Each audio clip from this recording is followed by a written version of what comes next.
And, going back to these people, working at the labels, they have these, in a lot of cases, very unattainable revenue targets. Yeah. And that forces you to, as much as you may care about an artist, you also need to get paid. You got a family you got to take care of, So that's kind of I think the reality that the music industry has been, struggling with, like the last couple of years, is that we're not in this album sales model anymore. And we need a new mindset and a new way of thinking about how our industry is going to look, in the future going forward.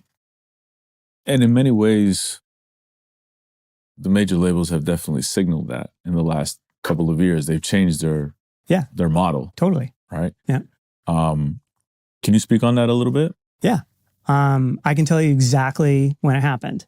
Okay. There was an article that came out in Goldman Sachs in 2022 called Music in the Air.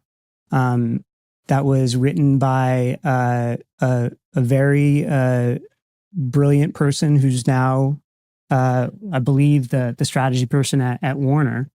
But Music in the Air, that year said that there was $4 billion in superfans.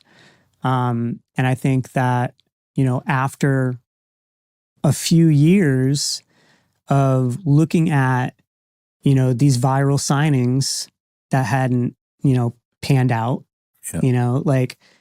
it goes back to the one night stand scenario where, right, not only do you have like a stranger, sitting across from you, but you got to pay people money to be able to spend time with that stranger, like. Yeah, that you don't, yeah. Yeah, so like, what are we doing these viral signings for?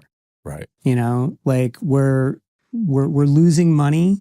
We can't get, new release market share anymore, because New Music Friday is not a thing, so we can't consistently get a return for new music.